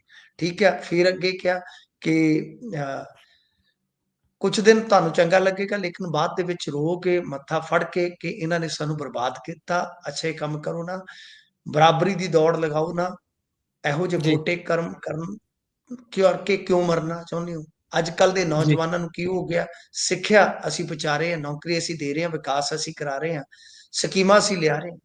ਉਹ ਕਹਿ ਰਹੇ ਕਿ ਅਸੀਂ ਅੱਡ ਹਾਂ, ਕਿ ਅਸੀਂ ਅੱਡ ਹਾਂ। ਜੀ ਤਾਂ ਗੱਲ ਮਤਲਬ ਕਿ ਇਹ ਇਸ ਤਰ੍ਹਾਂ ਦਾ ਇੱਕ ਭਾਸ਼ਣ ਸੀ, ਲੰਮਾ ਚੌੜਾ ਭਾਸ਼ਣ ਸੀ, ਜਿਹਦੇ ਤੋਂ ਕਰਨੀ ਸੈਨਾ ਵਾਲੇ ਜਿਹੜੇ ਆ ਉਹ ਹੁਣ ਆ ਗਏ ਨੇ ਤੈਸ਼ ਦੇ ਵਿੱਚ। ਦੇਖੋ ਗੱਲ ਇਹ ਆ ਕਿ ਇਹ ਆ ਰਾਜਪਾਲ, ਜੀ ਇਹ ਅੱਗੇ ਵੀ ਇਸ ਤਰ੍ਹਾਂ ਦੇ ਵਿਵਾਦਤ ਬਿਆਨ ਦੇ ਚੁੱਕੇ ਆ। ਕਰਨੀ ਸੈਨਾ, ਅੱਛਾ, ਕਰਨੀ ਸੈਨਾ ਵਾਲਿਆਂ ਨੇ ਜਿਸ ਤਰ੍ਹਾਂ ਧਮਕੀ ਦਿੱਤੀ ਆ, ਮੇਰੇ ਖਿਆਲ ਦੇ ਨਾਲ ਇਹਨਾਂ ਨੂੰ ਇਸ ਗੱਲ ਦਾ ਖਿਆਲ ਰੱਖਿਆ ਜਾਣਾ ਚਾਹੀਦਾ ਕਿ ਗਵਰਨਰ ਤੇ ਕੋਈ ਸਿੱਧਾ ਕੇਸ ਤੇ ਹੋ ਨਹੀਂ ਸਕਦਾ। ਜੀ ਜਦੋਂ ਤੁਹਾਡੇ ਕੋਲ ਇਮਿਊਨਿਟੀ ਹੈ ਸੰਵਿਧਾਨਕ ਤੌਰ ਤੇ, ਫਿਰ ਤੁਸੀਂ ਸ਼ਬਦਾਂ ਦੀ ਚੋਣ ਸਹੀ ਰੱਖੋ। ਜੀ ਇਹੋ ਜਿਹੇ ਵਿਵਾਦਤ ਮਾਮਲਿਆਂ ਦੇ ਵਿੱਚ ਮੇਰੇ ਖਿਆਲ ਦੇ ਨਾਲ ਗਵਰਨਰ ਨੂੰ ਨਹੀਂ ਪੈਣਾ ਚਾਹੀਦਾ, ਇਹ ਮੇਰਾ ਮੰਨਣਾ ਹੈ। ਜੀ ਉਹਨਾਂ ਨੂੰ ਆਪਣੇ ਵਿਵੇਕ ਤੋਂ ਕੰਮ ਲੈਂਦੇ ਆ, ਇਹੋ ਜਿਹੀਆਂ ਸਟੇਟਮੈਂਟਾਂ ਨਹੀਂ ਦੇਣੀਆਂ ਚਾਹੀਦੀਆਂ। ਦੂਜੀ ਗੱਲ, ਕਰਨੀ ਸੈਨਾ ਵਾਲੇ ਸਿੱਧਾ ਕਹਿ ਰਹੇ ਨੇ ਕਿ ਮਾਰੋ ਇੱਕ ਗਵਰਨਰ ਨੂੰ, ਤਾਂ ਬਈ ਇਹ ਕੀ ਜੀ ਚੱਲ ਰਿਹਾ ਇਸ ਮੁਲਕ ਦੇ ਵਿੱਚ? ਜੇ ਗਵਰਨਰ ਤੇ ਚਲੋ ਮੁਕੱਦਮਾ ਨਹੀਂ ਪਾਇਆ ਜਾ ਸਕਦਾ, ਤੁਸੀਂ ਉਹਦੇ ਪੁਤਲੇ ਫੂਕ ਕੇ ਵਿਰੋਧ ਦਰਜ ਕਰ ਲਓ। ਜੀ ਜਾਂ ਇਤਿਹਾਸਕ ਤੱਥਾਂ ਦੇ ਹਵਾਲੇ ਨਾਲ ਤੁਸੀਂ ਗੱਲ ਕਰ ਲਓ, ਜਿਨ੍ਹਾਂ ਕੋ ਆਪਾਂ ਨੂੰ ਇਹ ਵਿਵਾਦ ਨੂੰ ਆਪਾਂ ਸਮਝਿਆ ਕਿ ਰਾਜਸਥਾਨ ਦਾ ਵਿਵਾਦ ਹੈ, ਮਹਾਰਾਣਾ ਪ੍ਰਤਾਪ ਨੂੰ ਲੈ ਕੇ ਵਿਵਾਦ ਹੈ। ਹੂੰ ਠੀਕ ਹੈ ਜੀ। ਜੀ ਹੁਣ ਗੱਲ ਇਹ ਆ ਕਿ ਜੇ ਤੁਹਾਨੂੰ ਲੱਗਦਾ ਤੁਸੀਂ ਕਰ ਲਓ, ਪਰ ਏਦਾਂ ਮਾਰਨਾ ਕਸਾਉਣਾ। ਅੱਗੇ ਇਹਨਾਂ ਦਾ ਇੱਕ ਬੰਦਾ, ਇੱਕ ਗੈਂਗਸਟਰ ਗੈਂਗ ਨੇ ਮਾਰਿਆ ਸੀ, ਤੁਹਾਨੂੰ ਯਾਦ ਹੋਣਾ ਬਹੁਤ। ਉਦੋਂ ਵੀ ਜੀ ਇਹਨਾਂ ਜੀ ਦੇ ਕੁਝ ਲੀਡਰ ਕਹਿੰਦੇ ਸੀ ਅਸੀਂ ਇਹ ਕਰ ਦਿਆਂਗੇ, ਵਾਹ ਕਰ ਦਿਆਂਗੇ, ਪਰ ਬਾਅਦ ਚ ਕੀ ਕੀਤਾ ਤੁਸੀਂ? ਹੂੰ ਇਹ ਵੀ ਇੱਕ ਵੱਡਾ ਸਵਾਲ ਹੈ। ਤਾਂ ਗੱਲ ਇਹ ਆ ਕਿ ਇਹ ਸਾਰਾ ਕੁਝ ਜਿਹੜਾ ਇਸ ਮੁਲਕ ਦੇ ਵਿੱਚ ਚੱਲਦਾ ਪਿਆ ਨਾ, ਕੋਈ ਕਹਿੰਦਾ ਕਿ ਬਾਈ ਇੱਥੋਂ ਸਾਰੇ ਕੱਢ ਦਿਓ, ਮੁਸਲਮਾਨਾਂ ਨੂੰ ਕੱਢ ਦਿਓ, ਹਿੰਦੂ ਰਾਸ਼ਟਰ ਬਣਾਉਣਾ। ਜੀ ਕੋਈ ਮਤਲਬ ਕਿ ਇੱਕ ਮੱਧ ਪ੍ਰਦੇਸ਼ ਦੇ ਵਿੱਚ ਜਲਸਾ ਹੋਇਆ, ਉਹ ਜੀ ਵੱਖਰਾ ਹੀ ਉਹਨਾਂ ਨੇ ਹਿੰਦੂ ਸੰਗਠਨ ਆਪਣਾ ਬਣਾ ਰੱਖਿਆ, ਵਿੱਚ ਵਿਸ਼ਵ ਹਿੰਦੂ ਪ੍ਰੀਸ਼ਦ, ਵਿਦਿਆਰਥੀ, ਕੁਛ ਇਸ ਤਰ੍ਹਾਂ। ਤਾਂ ਗੱਲ ਇਹ ਆ ਕਿ ਉਹਨਾਂ ਨੇ ਕਿਹਾ ਕਿ ਅਸੀਂ ਇਲੈਕਸ਼ਨ ਜਿੱਤਣਾ, ਭਾਵੇਂ ਬੰਬ ਸੁੱਟੀਏ, ਜੋ ਮਰਜ਼ੀ ਕਰੀਏ। ਇਸ ਮੁਲਕ 'ਚ ਕੀ ਚੱਲਦਾ ਪਿਆ? ਜੀ ਚਰਚਾ ਨੂੰ ਨਿਸ਼ਾਨਾ ਬਣਾਇਆ ਜਾ ਰਿਹਾ। ਤਾਂ ਇਹ ਸਾਰਾ ਸਿਸਟਮ ਜਿਹੜਾ ਹੈ ਨਾ, ਇਹ ਖਤਰਨਾਕ ਹੈ ਗੁਰਪ੍ਰੀਤ। ਇਸ ਨੂੰ ਹੂੰ ਰੋਕਿਆ ਜਾਣਾ ਚਾਹੀਦਾ ਜਾਂ ਰੁਕਣਾ ਚਾਹੀਦਾ, ਕਿਉਂਕਿ ਗੁਲਾਬ ਚੰਦ ਕਟਾਰੀਆ ਜੇ ਬੋਲੇ ਨੇ ਤਾਂ ਗਲਤ ਆ। ਮੇਰਾ ਇਹ ਮੰਨਣਾ ਕਿ ਤੁਸੀਂ ਰਾਜਪਾਲ ਹੋ, ਜੇ ਤੁਸੀਂ ਮੈਂਬਰ ਪਾਰਲੀਮੈਂਟ ਜਾਂ ਵਿਧਾਨ ਸਭਾ ਦੇ ਮੈਂਬਰ ਹੋਵੋ ਤਾਂ ਠੀਕ ਆ, ਤੁਸੀਂ ਆਪਣੀ ਗੱਲ ਆਪਦੀ ਰੱਖੋ, ਜਿੱਦਾਂ ਮਰਜ਼ੀ ਕਰੋ, ਕੋਈ ਫਰਕ ਨਹੀਂ ਪੈਂਦਾ। ਪਰ ਜੀ ਜਦ ਤੁਸੀਂ ਐਸੇ ਅਹੁਦੇ ਤੇ ਹੋ ਤਾਂ ਇਹਨਾਂ ਚੀਜ਼ਾਂ ਤੋਂ, ਕੰਟਰੋਵਰਸ਼ੀਅਲ ਚੀਜ਼ਾਂ ਤੋਂ ਗਰੇਜ਼ ਕਰਨਾ ਚਾਹੀਦਾ। ਪਰ ਮੈਨੂੰ ਲੱਗਦਾ ਕਿ ਕਾਰਵਾਈ ਹੋਏਗੀ ਕਰਨੀ ਸੀ ਉਹ ਹੂੰ ਜਿਹੜੇ ਸ਼ਿਕਾਵਤ ਸਾਹਿਬ। ਜੀ ਇਸ ਤੋਂ ਅੱਗੇ ਚੱਲੀਏ ਤਾਂ ਉਧਰ ਅਕਾਲੀ ਭਾਜਪਾ ਗੱਠਜੋੜ ਦੀ ਗੱਲ ਤੁਰੀ ਤਾਂ ਜਾਂਦੀ ਹੈ, ਪਰ ਤੁਰ ਕੇ ਜਾਈ ਕਿੱਧਰ ਨੂੰ ਜਾਂਦੀ, ਕਿਤੇ ਪਹੁੰਚ ਕਿਉਂ ਨਹੀਂ ਰਹੀ ਜੀ? ਪਾਇਓ ਬਾਤ। ਦੇਖੋ ਗੁਰਪ੍ਰੀਤ, ਗੱਲ ਇਹ ਆ ਕਿ ਕੁਝ ਦਿਨ ਪਹਿਲਾਂ ਮੈਂ ਇਸ ਬਾਬਤ ਕਿਹਾ ਸੀਗਾ ਕਿ ਇੱਕ ਟੈਲੀ ਸਰਵੇ ਸ਼ੁਰੂ ਹੋਇਆ ਗੱਠਜੋੜ ਦੇ। ਜੀ ਠੀਕ ਹੈ ਜੀ। ਉਸ ਤੋਂ ਬਾਅਦ ਜਿਹੜੀ ਆਪਣੀ ਜਾਣਕਾਰੀ ਆ, ਜੋ ਆਪਣੇ ਸੋਰਸਸ ਦੇ ਜ਼ਰੀਏ, ਕਿ 4-5 ਬੰਦੇ ਆ ਵੱਡੇ ਹਾਈ ਲੈਵਲ ਦੇ, ਜੀ ਉਹਨਾਂ ਚੋਂ ਕੁਝ ਦਿੱਲੀ 'ਚ ਬੈਠੇ ਆ, ਕੁਝ ਬੰਬੇ ਤੱਕ ਵੀ ਹੈ। ਤਾਂ ਜੀ ਉਹਨਾਂ ਨੇ ਗੱਲਬਾਤ ਤੋਰਨੀ ਸ਼ੁਰੂ ਕਰ ਦਿੱਤੀ ਹੈ, ਯਾਨੀ ਅਕਾਲੀ ਭਾਜਪਾ ਗੱਠਜੋੜ ਤੇ ਚਰਚਾ ਸ਼ੁਰੂ ਹੋ ਗਈ ਆ। ਹੁਣ ਜਿਹੜਾ ਐਂਡ ਵਾਲਾ ਨਿਬੇੜਾ ਹੋਣਾ, ਉਹ ਤੁਹਾਨੂੰ ਪਤਾ, ਅਮਿਤ ਸ਼ਾਹ, ਸੁਖਬੀਰ ਸਿੰਘ ਬਾਦਲ, ਜੀ ਇਹ ਆਪਾਂ ਨੂੰ ਸਾਫ਼ ਆ। ਤਾਂ ਉਹਦੇ ਵਿੱਚ ਕੋਈ ਵੀ ਸਾਲਸੀ ਜਿਹੜਾ ਮਰਜ਼ੀ ਹੋਵੇ, ਤਾਂ ਸਾਲਸੀ ਤਿਆਰ ਹੋ ਚੁੱਕੇ ਨੇ। ਮੈਂ ਨਾ ਹਲੇ ਰਿਵੀਲ ਨਹੀਂ ਕਰੂੰਗਾ, ਜੇ ਗੱਠਜੋੜ ਹੋਇਆ ਤਾਂ, ਜੇ ਨਾ ਹੋਇਆ ਤਾਂ ਕਿਸੇ ਟਾਈਮ ਫਿਰ ਉਹ ਨਾ ਰਿਵੀਲ ਵੀ ਕਰ ਸਕਦੇ ਆ ਆਪਾਂ। ਪਰ ਜੀ ਗੱਲਬਾਤ ਚੱਲ ਰਹੀ ਹੈ, ਜਿੰਨੀ ਕੋ ਆਪਾਂ ਨੂੰ ਜਾਣਕਾਰੀ ਮਿਲੀ ਹੈ। ਤੇ ਵੈਸੇ ਵੀ ਤੁਸੀਂ ਦੇਖੋ ਕਿ ਭਾਰਤੀ ਜਨਤਾ ਪਾਰਟੀ ਦੇ ਨਾਇਬ ਸੈਣੀ ਹੈ, ਜਿਹੜੇ ਹਰਿਆਣਾ ਤੋਂ ਮੁੱਖ ਮੰਤਰੀ ਆ, ਅਮਿਤ ਜੀ ਸ਼ਾਹ, ਇਹ ਜਿਵੇਂ ਆ ਰਹੇ ਨੇ ਹੁਣ, ਆਪਣੇ ਸਮਾਗਮ ਜਿਹੜੇ ਚੱਲ ਰਹੇ ਨੇ, ਸ਼ਹੀਦੀ ਸਮਾਗਮ, ਉਹਨਾਂ ਦੇ ਵਿੱਚ ਕੱਲ ਇਹਨਾਂ ਨੇ 84 ਕਤਲੇਆਮ ਪੀੜਤਾਂ ਨੂੰ ਨਿਯੁਕਤੀ ਪੱਤਰ ਵੀ ਵੰਡੇ ਆ। ਤਾਂ ਯਾਨੀ ਜੀ ਪੰਜਾਬ ਵੱਲ ਵੇਖਣਾ, ਝਾਕਣਾ ਸ਼ੁਰੂ ਕੀਤਾ, ਇਹਦੇ 'ਚ ਕੋਈ ਸ਼ੱਕ ਨਹੀਂ ਹੈ। ਤੋ ਜੀ ਇਸ ਕਰਕੇ ਮੇਰੇ ਖਿਆਲ ਦੇ ਨਾਲ ਆਉਣ ਵਾਲੇ 1 ਜਾਂ 2 ਮਹੀਨਿਆਂ ਤੱਕ ਪਤਾ ਲੱਗ ਜੂ ਕਿ ਇਹ ਇਲੈਕਸ਼ਨ ਜਿਹੜੇ ਪਹਿਲਾਂ ਤੋਂ ਗੱਠਜੋੜ ਦੇ ਸਮੀਕਰਨ ਬਣਦੇ ਆ ਕਿ ਨਹੀਂ ਬਣਦੇ। ਦੇਖੋ, ਹੂੰ ਅਸੀਂ ਇਹ ਨਹੀਂ ਕਹਿ ਰਹੇ ਕਿ ਗੱਠਜੋੜ ਹੋ ਜਾਏਗਾ, ਅਸੀਂ ਇਹ ਕਹਿ ਰਹੇ ਕਿ ਗੱਲ ਚੱਲ ਪਈ। ਦੇਖੋ ਜੀ ਗੱਲ ਬਣਦੀ ਹੈ ਕਿ, ਪਰ 1-2 ਮਹੀਨਿਆਂ ਤੱਕ ਸਾਰੀਆਂ ਚੀਜ਼ਾਂ ਸਾਫ਼ ਹੋ ਜਾਣਗੀਆਂ, ਸਪਸ਼ਟ ਹੋ ਜਾਣਗੀਆਂ। ਜ਼ਰੂਰਤ ਤੇ ਹੈ, ਵੈਸੇ ਰਾਜਨੀਤਿਕ ਤੌਰ ਤੇ ਜ਼ਰੂਰਤ ਤੇ ਹੈ। ਇਹ ਕਹਿਣ ਦੀਆਂ ਗੱਲਾਂ ਹੁੰਦੀਆਂ ਕਿ ਐ ਨਹੀਂ, ਐ ਨਹੀਂ। ਤੋ ਗੱਲ ਅਸਲ ਦੇ ਵਿੱਚ ਮਤਲਬ ਕਿ ਨਵੇੜੇ ਤੇ ਨਿਬੜਨੀ ਆ।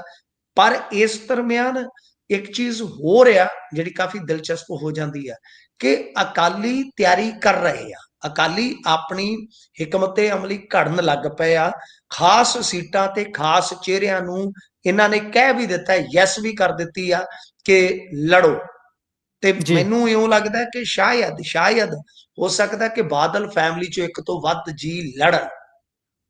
ਜੀ ਵੇਖਾਂਗੇ ਬਣਦਾ ਕੀ ਹੈ। ਇਸ ਤੋਂ ਅੱਗੇ ਜੇਕਰ ਚੱਲੀਏ ਤਾਂ ਉਧਰ ਆਮ ਆਦਮੀ ਪਾਰਟੀ ਦੇ ਚੇਅਰਮੈਨ ਨੇ ਲਾਈ ਹੈ ਗੁਹਾਰ। ਆਮ ਤੌਰ ਤੇ ਸਰਕਾਰੀ ਤੇ ਵਾਲੇ ਬੰਦੇ ਨੂੰ ਗੁਹਾਰ ਲਾਉਣ ਦੀ ਕੀ ਲੋੜ ਹੈ ਜੀ? ਉਹਨਾਂ ਦਾ ਤਾਂ ਹੁਕਮ ਚੱਲਦਾ ਹੁੰਦਾ।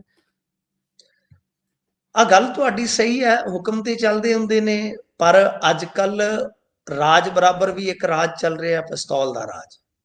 ਜੀ ਤੇ ਜਿਹੜੇ ਪਿਸਤੌਲ ਦੇ ਰਾਜ ਦੇ ਵਿੱਚ ਰਗੜੇ ਜਾਂਦੇ ਆ, ਤੁਹਾਨੂੰ ਪਤਾ ਹੀ ਆ, ਫਿਰ ਕੌਣ ਸੁਣਦਾ ਹੈ ਜੀ? ਕੌਣ ਸੁਣਦਾ ਰੌਲਾ ਠਾਣੇ ਵਿੱਚ ਸੱਚ ਦੀਆਂ ਚੀਕਾਂ ਦਾ? ਉਂਗਲ ਲਾ ਕੇ ਸਿੰਘ ਫਸਾਉਣੇ ਕੰਮ ਸ਼ਰੀਕਾਂ ਦਾ। ਗੱਲ ਇਹ ਜੀ ਆ ਕਿ ਬਈ ਇਹ ਨੇ ਚੇਅਰਮੈਨ ਸਾਹਿਬ ਗੁਰਵਿੰਦਰ ਸਿੰਘ ਬੈੜਵਾਲ। ਜੀ, ਇਹਨਾਂ ਨੂੰ 50 ਲੱਖ ਰੁਪਏ ਦੀ ਧਮਕੀ ਦਿੱਤੀ ਕਿ ਲਿਆਓ ਬਈ 50 ਲੱਖ ਰੁਪਈਆ ਦੇ ਨਹੀਂ ਤੇ ਫਿਰ ਕੰਮ ਹੋ ਜਾਊਗਾ। ਬਹਿੜਵਾਲ ਜੀ, ਪਿੰਡ ਆ ਖੇਮਕਰਨ ਦਾ, ਤੇ ਜਿਹੜਾ ਕਥਿਤ ਤੌਰ ਤੇ ਥ੍ਰੈਟ ਕਾਲ ਆਇਆ ਉਹਦੇ ਵਿੱਚ ਦਾਅਵਾ ਕੀਤਾ ਉਹ ਹੈ ਪ੍ਰਭ ਦਾਸੂਵਾਲ। ਜੀ, ਮਤਲਬ ਕਿ ਇਹ ਨਾ, ਜੇ ਤੁਸੀਂ ਸਮਝੋਗੇ ਤੇ ਅੰਮ੍ਰਿਤਸਰ ਦੇ ਪਰਲੇ ਪਾਸੇ ਜੱਗੂ ਭਗਵਾਨਪੁਰ, ਡੋਨੀਵਲ, ਸੁਖ ਭਖਾਰੀ ਵਾਲੀਆ, ਇਹ ਕੁਝ ਗੈਂਗਸਟਰ ਨੇ। ਤੇ ਜੇ ਜੀ, ਅੰਮ੍ਰਿਤਸਰ ਤੋਂ ਹੇਠਾਂ ਨੂੰ ਆਪਾਂ ਤਰਨਤਾਰਨ ਵਾਲੀ ਸਾਈਡ ਆਉਨੇ ਆ ਜਾਂ ਪੱਟੀ ਵਾਲੀ ਸਾਈਡ ਆ ਜਾਂਦੇ, ਖੇਮਕਰਨ ਵਾਲੀ ਸਾਈਡ ਆ ਜਾਂਦੇ, ਤੇ ਇੱਧਰ ਆ ਜਾਂਦੇ ਨੇ ਪ੍ਰਭ ਦਾਸੂਵਾਲ, ਲੰਡਾ ਹਰੀਕੇ, ਸੱਤਾ ਨਸ਼ਹਿਰਾ ਵਾਲਾ, ਅੰਮ੍ਰਿਤਪਾਲ ਬਾਠ, ਇਹ ਸਾਰੇ ਇੱਧਰ ਦੇ ਆ ਜਾਂਦੇ ਆ। ਤੋ ਇਸ ਜੀ, ਕਰਕੇ ਜੇ ਆਪਾਂ ਵੇਖੀਏ ਤੇ ਸੂਰਤ-ਹਾਲ ਮਾਝੇ ਦੀ ਖਰਾਬ ਹੀ ਆ। ਹੁਣ ਇਸ ਸੱਜਣ ਨੂੰ ਜਿਹੜੀ ਕਾਲ ਆਈ ਆ, ਉਸ ਤੋਂ ਬਾਅਦ ਇਹਨੇ ਜਦੋਂ ਨਾ ਕੀਤੀ ਹੈ ਤਾਂ ਉਹਨਾਂ ਆਖਿਆ ਤੇਰਾ ਟੱਬਰ ਦਾ ਕੋਈ ਨੁਕਸਾਨ ਕਰਤਾ ਤੇ ਫਿਰ ਦੇਵੇਂਗਾ ਕਿ ਨਹੀਂ। ਉਸ ਤੋਂ ਜੀ, ਬਾਅਦ ਦੱਸਦੇ ਆ ਕਿ ਇਹ ਚੇਅਰਮੈਨ ਜਿਹੜਾ ਹੈ ਉਹ ਇੰਨਾ ਸਹਿਮ ਗਿਆ ਕਿ ਇਸਨੇ ਸਾਰਾ ਮਾਮਲਾ ਪਾਰਟੀ ਪ੍ਰਧਾਨ ਅਮਨ ਅਰੋੜਾ, ਪੰਜਾਬ ਮਾਮਲਿਆਂ ਦੇ ਜਿਹੜੇ ਇੰਚਾਰਜ ਨੇ ਮਨੀਸ਼ ਸਿਸੋਦੀਆ, ਉਹਨਾਂ ਦੇ ਧਿਆਨ ਚ ਲਿਆਂਦਾ, ਤੇ ਗੱਲ ਕਹਿੰਦੇ ਤੁਰਦੀ ਤੁਰ ਗਈ ਮੁੱਖ ਮੰਤਰੀ ਦੇ ਦਫ਼ਤਰ ਤੱਕ। ਜੀ, ਤਾਂ ਮਾਮਲਾ ਤੇ ਦਰਜ ਕਰ ਲਿਆ, ਪਰ ਤੁਸੀਂ ਸੋਚ ਕੇ ਦੇਖੋ, ਤੁਹਾਨੂੰ ਯਾਦ ਹੋਣਾ ਸ਼ਾਇਦ ਫਗਵਾੜੇ ਲਾਗੇ ਦੀ ਘਟਨਾ ਕਿ ਇੱਕ ਆਮ ਆਦਮੀ ਪਾਰਟੀ ਦੇ ਆਗੂ ਦੇ ਘਰ ਬੜੀ ਤਾਬੜਤੋੜ ਫਾਇਰਿੰਗ ਹੋਈ ਸੀ ਅੱਗੇ, ਫਗਵਾੜੇ ਦੀ ਆ ਕੁਝ ਘਟਨਾ ਹੈ ਦਿਨ ਜੀ। ਪਹਿਲਾਂ। ਹਾਂਜੀ ਜੀ, ਹਾਂ, ਰਾਜੂ ਕੁਝ ਦਿਨ ਦਰਵੇਸ਼ ਪਹਿਲਾਂ। ਨਾਮ ਦੇ, ਹਾਂਜੀ ਉਹਨਾਂ ਦਾ ਨਾਮ ਦਰਵੇਸ਼, ਰਾਜੂ ਦਰਵੇਸ਼ ਕਰਕੇ ਹੈ, ਆਮ ਆਦਮੀ ਹਾਂ ਪਾਰਟੀ ਦੇ ਲੀਡਰ ਨੇ, ਉਹਨਾਂ ਦੇ ਘਰ ਹਾਂਜੀ ਤੇ ਹਾਂਜੀ ਫਾਇਰਿੰਗ ਹੋਈ। ਹਾਂਜੀ। ਜੀ, ਤੋ ਗੱਲ ਇਹ ਹੈ ਕਿ ਇਹ ਨਾ ਪ੍ਰਸ਼ਾਸਕੀ ਤੌਰ ਤੇ ਬੜੀ ਵੱਡੀ ਫੇਲਿਅਰ ਹੋ ਜਾਂਦੀ ਹੈ ਗੁਰਪ੍ਰੀਤ, ਕਿਉਂਕਿ ਕੱਲ ਨੂੰ ਕਿਸੇ ਵੀ ਡਿਬੇਟ 'ਚ ਬੈਠਾ ਕੋਈ ਤਰਜਮਾਨ ਆਪਣੇ ਲਾਅ ਐਂਡ ਆਰਡਰ ਦੇ ਮੁੱਦੇ ਤੇ ਸਰਕਾਰ ਨੂੰ ਜੇ ਡਿਫੈਂਡ ਕਰ ਰਿਹਾ ਹੈ, ਤਾਂ ਜੀ, ਸਮਝੋ ਕਿ ਇੱਕ ਬਹੁਤ ਵੱਡਾ ਕਾਊਂਟਰ ਮਿਲ ਗਿਆ ਵਿਰੋਧੀ ਧਿਰਾਂ ਨੂੰ ਕਿ ਜੀ, ਭਾਈ ਤੁਹਾਡੇ ਤੇ ਆਪਣੇ ਚੇਅਰਮੈਨ ਵਿਚਾਰੇ ਦਰਖਾਸਤਾਂ ਦਿੰਦੇ ਫਿਰਦੇ ਨੇ, ਤੁਹਾਡੇ ਤੱਕ ਗੁਹਾਰਾਂ ਲਾਉਂਦੇ ਫਿਰਦੇ ਆ, ਤੇ ਲੋਕ ਜਿਹੜੇ ਆ ਉਹ ਇਹਨਾਂ ਤੱਕ ਕੀ ਪਹੁੰਚ ਕਰਨਗੇ। ਇਹਦਾ ਜੀ, ਮਤਲਬ ਹੈ ਕਿ ਹੇਠਲੇ ਪੱਧਰ ਦਾ ਬੰਦਾ ਤੇ ਇਹ ਸੋਚੇਗਾ ਕਿ ਗੈਂਗਸਟਰਾਂ ਦੇ ਨਾਲ ਹੀ ਸੈੱਟ ਕਰ ਲਓ ਮਾਮਲਾ ਜਿੱਦਾਂ ਹੁੰਦਾ ਹੈ, ਕਿ ਸਾਨੂੰ ਕਿਸੇ ਨੇ ਜੇ ਬਚਾਉਣਾ। ਤਾਂ ਇਹ ਜੀ, ਆਪਣੇ ਆਪ ਦੇ ਵਿੱਚ ਸਰਕਾਰ ਵਾਸਤੇ ਵੀ ਖਤਰਨਾਕ ਹੈ ਰਸਤਾ, ਲੋਕਾਂ ਵਾਸਤੇ ਤੇ ਹੂੰ, ਖਤਰਨਾਕ ਹੈ ਹੀ ਹੈ ਨਾ। ਕੱਲ ਆਪਾਂ ਗੱਲ ਕਰ ਰਹੇ ਸੀ ਕਿ ਕਾਂਗਰਸ ਦਾ ਕੋਈ ਆਗੂ ਸੀ, ਉਹਦੇ ਘਰੇ ਵੜ ਕੇ ਗੋਲੀ ਮਾਰ ਗਿਆ। ਤਾਂ ਜੀ, ਫਿਲਹਾਲ ਸਰਕਾਰ ਲਾ ਕਾਨੂੰਨੀ ਤੇ ਕੋਈ ਜ਼ਿਆਦਾ ਨਹੀਂ ਕਰ ਪਾ ਰਹੀ। ਮੇਰੇ ਖਿਆਲ ਦੇ ਨਾਲ ਇਹਨਾਂ ਨੂੰ ਕੁਝ ਫੈਸਲੇ, ਕੁਝ ਕੜੇ ਜਿਹੜੇ ਆ ਨਾ ਨਿਰਣੇ ਕਰਨੇ ਹੀ ਪੈਣਗੇ। ਜੀ, ਬਿਲਕੁਲ। ਇਸ ਤੋਂ ਅੱਗੇ ਜੇਕਰ ਚੱਲੀਏ ਤਾਂ ਗੱਲ ਵਾਤਾਵਰਣ ਦੇ ਨਾਲ ਜੁੜੀ ਹੋਈ ਕਰ ਲੈਂਦੇ ਆ। ਇਹ ਖਬਰ ਆ ਰਹੀ ਸੀ ਕਿ ਪੰਜਾਬ ਐਗਰੀਕਲਚਰ ਯੂਨੀਵਰਸਿਟੀ ਲੁਧਿਆਣਾ ਦੇ ਵਿੱਚ ਕੁਝ ਦਰਖਤ ਕੱਟੇ ਜਾਣੇ ਸੀ, ਪਰ ਇਹਨਾਂ ਨੂੰ ਲੈ ਕੇ ਖਾਸਾ ਵਿਵਾਦ ਹੋਇਆ ਤੇ ਹੁਣ ਆਖਿਰਕਾਰ ਕਹਿੰਦੇ ਪਾਬੰਦੀ ਲੱਗ ਗਈ ਹੈ ਪੰਜਾਬ ਵਿੱਚ ਰੁੱਖ ਕੱਟਣ ਦੇ ਉੱਪਰ। ਅਜੀ ਦੇਖੋ, ਜਿੱਦੀ ਕੋ ਮੇਰੇ ਕੋਲ ਜਾਣਕਾਰੀ ਹੈ, ਇੱਕ ਮਾਮਲਾ ਜਿਹੜਾ ਹੈ ਨਾ ਉਹ 에ਅਰਪੋਰਟ ਰੋਡ ਦਾ ਸੀਗਾ। ਜੀ, ਉਹਦੇ ਵਿੱਚ 250 ਰੁੱਖਾਂ ਦੀ ਕਟਾਈ ਕਰਨੀ ਸੀ, ਜਿਹਦੇ ਖਿਲਾਫ ਇੱਕ PIL ਦਾਖਲ ਕੀਤੀ ਜਾਂਦੀ ਹੈ। ਜੀ,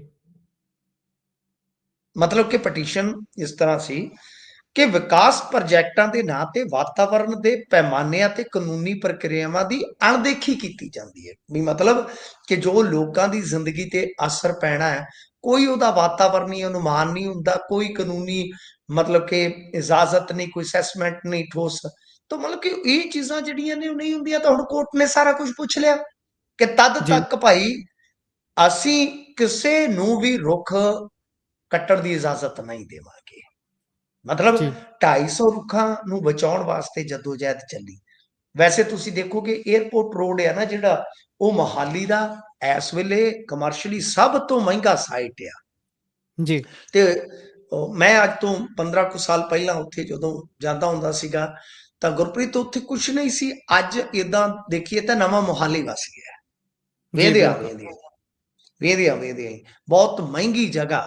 ਤਾਂ ਉੱਥੇ ਬਹੁਤ ਹਰਿਆਲੀ ਸੀ, ਉਸ ਸੜਕ ਤੇ ਹੌਲੀ ਹੌਲੀ ਇਹਨਾਂ ਨੇ ਰੁੱਖ ਪੁੱਟਣੇ ਸ਼ੁਰੂ ਕਰ ਦਿੱਤੇ, ਤੇ 250 ਰੁੱਖ ਹੋਰ ਪੱਟਣੇ ਸੀ। ਉੱਥੇ ਆ ਕੇ ਗੱਲ ਫਸ ਗਈ। ਹੁਣ ਚੰਡੀਗੜ੍ਹ ਤੇ ਮੋਹਾਲੀ ਮਾਡਲ ਦਾ ਹੀ ਫਰਕ ਹੈ ਨਾ। ਚੰਡੀਗੜ੍ਹ ਦੇ ਵਿੱਚ ਤੇ ਇੱਕ ਰੁੱਖ ਵੀ ਪੁੱਟਣ ਵਾਸਤੇ ਬਹੁਤ ਬਹੁਤ ਜਦੋਜਹਿਦ ਕਰਨੀ ਪਵੇਗੀ। ਇੱਥੇ ਇੱਥੇ ਸੈਟਿੰਗ ਨਾਲ ਕੰਮ ਚੱਲ ਜਾਂਦਾ, ਪਰ ਮਾਮਲਾ ਚਲਾ ਗਿਆ ਹਾਈ ਕੋਰਟ ਦੇ ਕੋਲ। ਤਾਂ ਗੱਲ ਇਹ ਆ ਕਿ ਸਾਡਾ ਸੰਘਣਾ ਜੇ ਆਪਾਂ ਜੰਗਲਾਤ ਦੇਖੀਏ, ਉਹ ਪਹਿਲਾਂ ਹੀ ਘਟ ਰਿਹਾ ਹੈ। ਠੀਕ ਹੈ ਨਾ ਜੀ। ਜੀ, ਸੋ ਸਾਡਾ ਜੀ, ਜੀ। ਖੇਤਰਫਲ ਜਿਹੜਾ ਕੁੱਲ ਜੰਗਲਾਤ ਦਾ ਉਹ ਘਟ ਰਿਹਾ, ਵਿਰਲਾ ਜੰਗਲਾਤ ਵੀ ਸਾਡਾ ਇੰਨਾ ਨਹੀਂ ਵੱਧ ਰਿਹਾ। ਤਾਂ ਮਤਲਬ ਕਿ ਇਸ ਦਾ ਸਾਨੂੰ ਵੇਖਣਾ ਹੀ ਪਏਗਾ। ਕੋਰਟ ਨੇ ਵੇਖਿਆ ਠੀਕ ਕੀਤਾ, ਕੋਰਟ ਨੇ ਵੇਖਿਆ ਠੀਕ ਕੀਤਾ ਹੈ, ਪਰ ਇਹ ਵੇਖਣਾ ਹੋਏਗਾ ਕਿ ਇਹ ਰੋਕ ਹੁਣ ਕਦੋਂ ਤੱਕ ਰਹਿੰਦੀ ਹੈ। ਤੇ ਦੂਜੀ ਗੱਲ ਇਹ ਆ ਹੂੰ, ਕਿ ਮੇਰੇ ਖਿਆਲ ਦੇ ਨਾਲ ਲੋਕਾਂ ਨੂੰ ਆਪਣੇ ਆਪ ਵੀ ਥੋੜਾ ਚੇਤੰਨ ਹੋ ਕੇ ਰੁੱਖਾਂ ਵਾਲੀ ਸਾਈਡ ਜਾਣਾ ਚਾਹੀਦਾ, ਕਿਉਂਕਿ ਵਾਤਾਵਰਨ ਦੇ ਪੱਖ ਤੋਂ ਅਸੀਂ ਜਿੰਨੇ ਐਕਸਟ੍ਰੀਮ ਹੋ ਰਹੇ ਹਾਂ ਉਦਯੋਗਾਂ ਪ੍ਰਤੀ, ਉਹਨਾਂ ਅਸੀਂ ਜ਼ਿੰਮੇਵਾਰ ਨਹੀਂ ਬਣ ਰਹੇ ਰੁੱਖਾਂ ਪ੍ਰਤੀ ਜਾਂ ਹੋਰ ਚੀਜ਼ਾਂ ਪ੍ਰਤੀ। ਹੂੰ। ਜੀ, ਬਿਲਕੁਲ।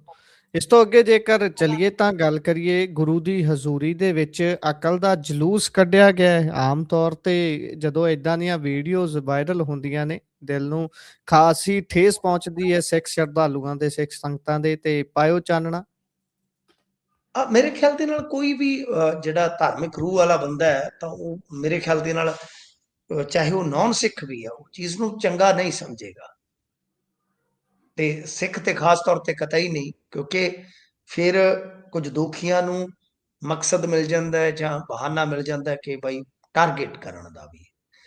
ਜੀ, ਅੱਛਾ, ਇਹ ਕਈ ਵਾਰ ਹੋਇਆ, ਗੋਲਕ ਪਿੱਛੇ ਪੱਗਾਂ ਲਾਤੀਆਂ ਜੀ, ਗੁਰੂ ਸਾਹਿਬ ਦੀ ਹਜ਼ੂਰੀ 'ਚ, ਫਿਰ ਪੁਲਿਸ ਵੀ ਬੁਲਾਉਣੀ ਪਈ ਕਈ ਵਾਰੀ ਬਾਹਰਲੇ ਜੀ, ਮੁਲਕਾਂ 'ਚ।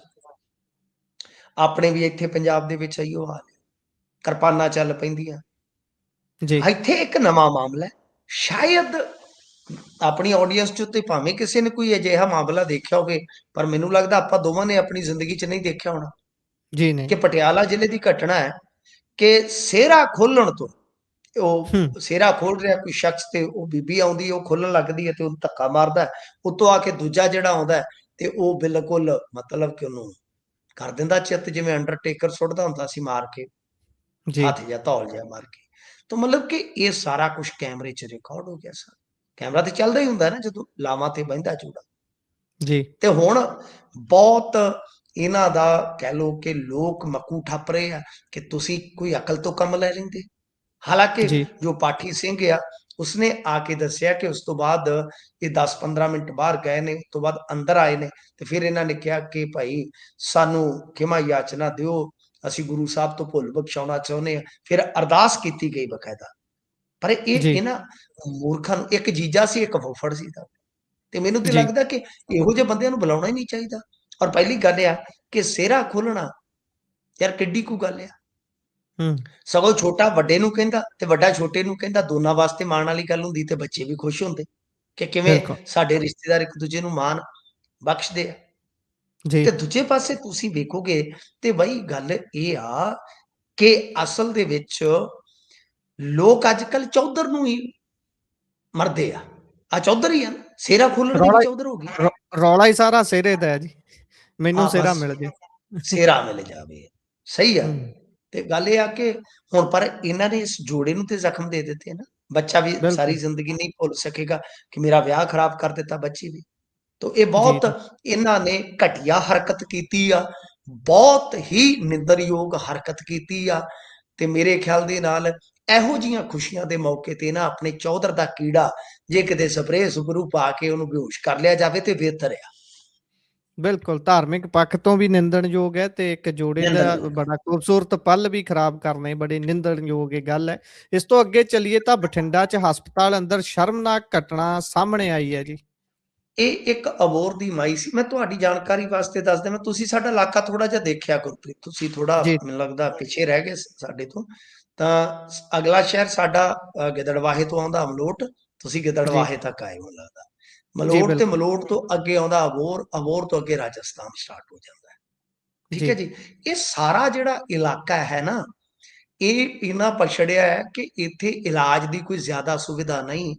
ਸਰਕਾਰੀ ਹਸਪਤਾਲਾਂ 'ਚ ਮਾੜੀਆਂ ਮੋਟੀਆਂ ਬਿਮਾਰੀਆਂ ਜਾਂ ਮਾੜੇ ਮੋਟੇ ਇਲਾਜ ਤੇ ਹੋ ਜਾਂਦੇ ਆ। ਜੀ, ਅਕਸਰ ਵੱਡਾ ਇਲਾਜ ਬਿਮਾਰੀ ਹੈ, ਕੋਈ ਦਿਲ ਦੀ ਆ, ਗੁਰਦੇ ਦੀ ਆ, ਜਿਗਰ ਦੀ ਆ, ਪੇਟ ਦੀ ਆ, ਉਹ ਅਸੀਂ ਸਾਡਾ ਬੱਚਾ ਹੋਵੇ, ਮੇਰੇ ਮਤਲਬ ਕਿ ਹੁਣ ਤਾਂ ਚਲੋ ਸਾਡੇ ਘਰ ਦੇ ਤਾਂ ਬੱਚੇ ਥੋੜੇ ਵੱਡੇ ਹੋ ਗਏ, ਮੇਰੇ ਭਰਾ ਦੇ ਕਹਿ ਲਓ ਕਿ ਯਾਰ ਦੋਸਤ ਭਰਾ ਹੀ ਹੁੰਦੇ ਆ, ਉਹਦੇ ਬੱਚੇ ਜੀ, ਛੋਟੇ ਨੇ, ਉਹਨਾਂ ਦੀ ਸਾਰੀ ਦਵਾਈ ਬਠਿੰਡੇ ਤੋਂ ਚੱਲਦੀ ਹਿਸਾਬ ਨਾਲ, ਈਵਨ ਦੈਟ ਕਿ ਟੀਕਾਕਰਨ ਵੀ ਬਠਿੰਡੇ ਤੋਂ।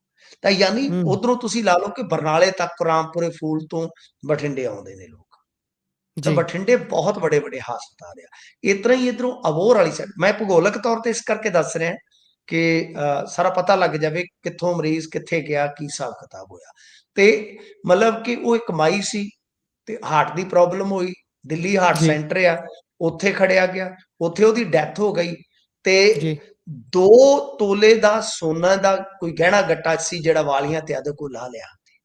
ਜੀ, ਤੇ ਹਸਪਤਾਲ ਪ੍ਰਸ਼ਾਸਨ ਤੇ ਪਰਿਵਾਰ ਨੇ ਲਾਪਰਵਾਹੀ ਦਾ ਦੋਸ਼ ਲਾਇਆ ਔਰ ਇਹਦੇ ਚ ਬਕਾਇਦਾ FIR ਹੋ ਗਈ, ਤੁਸੀਂ ਹਿਸਾਬ ਲਾ ਲਓ, ਬਕਾਇਦਾ FIR ਹੋ ਗਈ ਆ। ਤਾਂ ਮਤਲਬ ਕਿ ਕਿੱਡੀ ਗੈਰ ਜ਼ਿੰਮੇਵਾਰਾਨਾ ਗੱਲ ਹੈ। ਅਜੇ ਆਪਾਂ ਹੂੰ, ਕੱਲ ਹੀ ਰੌਲਾ ਸੁਣਦੇ ਪਏ ਸੀ ਨਾ ਗੁਰਪ੍ਰੀਤ, ਕਿ ਸ਼ਾਇਦ ਲਾਸ਼ਾਂ ਦੀ ਅਦਲਾ ਬਦਲੀ ਹੋ ਗਈ ਲੁਧਿਆਣੇ, ਤਾਂ ਜੀ, ਹੁਣ ਜੀ, ਹੁਣ ਜਿਹੜੀਆਂ ਅਸਥੀਆਂ ਉਹਨਾਂ ਦਾ DNA ਹੋਏਗਾ। ਹੂੰ, ਇਸ ਤੋਂ ਪਹਿਲਾਂ ਵੀ ਆਪਾਂ ਅੱਗੇ ਦੇਖਿਆ ਇਸ ਤਰ੍ਹਾਂ, ਉਹ ਅੰਮ੍ਰਿਤਸਰ ਦੇ ਵਿੱਚ ਸ਼ਾਇਦ ਜੇਲ੍ਹ ਚੋਂ ਡੈੱਡ ਬੋਡੀ ਦੂਜਿਆਂ ਤੱਕ ਪਹੁੰਚ ਗਈ ਸੀ। ਤੋ ਜੀ, ਜੀ, ਇਹ ਸਾਰੀਆਂ ਘਟਨਾਵਾਂ ਬਹੁਤ ਹੈਰਾਨ ਕਰਦੀਆਂ। ਮੈਂ ਤੇ ਅੱਜ ਤੰਜ਼ ਕੱਸਿਆ ਸੀ ਇਸ ਸਿਸਟਮ ਤੇ ਕਿ ਸਾਨੂੰ ਹੁਣ ਕੀ ਮੁਰਦਿਆਂ ਦੇ ਸਰਾਣੇ ਵੀ ਸਿਕਿਉਰਿਟੀ ਖਿਲਾਰਨੀ ਪਿਆ ਕਰਨੀ ਹੈ ਕਿ ਕੋਈ ਮੁਰਦਾ ਨਾ ਜੀ, ਲੁੱਟਿਆ ਜਾਵੇ। ਇਹ ਬਹੁਤ ਖਤਰਨਾਕ ਸਟੇਜ ਹੈ ਸਾਡੀ ਮਨੁੱਖਤਾ ਦੇ ਪੱਖੋਂ ਵੀ, ਮਨੁੱਖਤਾ ਦਾ ਮਿਆਰ ਵੀ ਗਿਰ ਰਿਹਾ ਹੈ। ਤੇ ਜੇ ਪ੍ਰਸ਼ਾਸਕੀ ਪੱਖੋਂ ਦੇਖੀਏ ਤੇ ਉੱਥੇ ਤੇ ਫਿਰ ਕਹਿਣਾ ਹੀ ਕੀ ਆ। ਜੀ। ਇਹ ਇਨਸਾਨ ਨੂੰ ਵੀ ਇਨਸਾਨ ਹੋਣ ਦੇ ਨਾਤੇ ਸ਼ਰਮਸਾਰ ਕਰਦੀ ਹੈ ਵੀ ਭਾਈ ਇਨਸਾਨ ਹੈਗੇ ਵੀ ਆ ਅਸੀਂ, ਇੱਕ ਮਰੇ ਹੋਏ ਬੰਦੇ ਨੂੰ ਵੀ ਜੇ ਅਸੀਂ ਨਹੀਂ ਬਖਸ਼ਣਾ ਤਾਂ ਹੋਰ ਕਰਾਂਗੇ ਅਸੀਂ ਕੀ। ਇਹ ਹਾਲਾਤ ਉਸ ਬਣੇ ਤੋਂ ਹੋਏ ਨੇ। ਪਹਿਲਾਂ ਰਾਣਾ ਵਾਲਾ ਚੌਰੀਏ ਤਾਂ ਦੇਖ ਲਓ, ਕੜਾ ਵਗੈਰਾ ਚੋਰੀ ਕੀਤਾ ਹੈ ਨਾ, ਉਹ ਵੀ ਤਾਂ ਡੈੱਡ ਬੋਡੀ ਤੋਂ ਹੀ ਗਿਆ। ਇੱਕ ਪਿਸਟਲ ਵੀ ਕਹਿੰਦੇ ਨੇ ਉਸਦਾ ਚੋਰੀ ਹੋਇਆ ਸੀ, ਉਹ ਚ ਕਿੰਨੀ ਕੁ ਸੱਚਾਈ ਹੈ ਜੀ? ਜਾਂਦੇ ਜਾਂਦੇ ਇਹ ਵੀ ਦੱਸ ਦਿਓ। ਪਿਸਟਲ ਚੋਰੀ ਹੋਇਆ ਸੀ, ਉਹ ਵੀ ਸਾਡੇ ਸ਼ਹਿਰ ਦੇ ਨਾਮ ਮੜਤਾ, ਕਹਿੰਦੇ ਮਲੋਟ ਦਾ ਬੰਦਾ ਕੱਢ ਕੇ ਲੈ ਗਿਆ। ਫਿਰ ਮੈਂ ਕਨਫਰਮ ਕੀਤਾ, ਮੇਰੇ ਅੱਛਾ ਜੀ। ਆਪਣੇ ਭਾਈ ਬੰਦੂ ਕਾਫੀ ਹੈ ਚੰਡੀਗੜ੍ਹ ਮੋਹਾਲੀ ਪੁਲਿਸ 'ਚ, ਉਹ ਜੀ, ਨਹੀਂ ਬੰਦਿਆ ਸਿਆਣ ਲਿਆ ਸੀ ਤਕਰੀਬਨ 3-4 ਦਿਨ ਪਹਿਲਾਂ ਪੁਲਿਸ ਨੇ।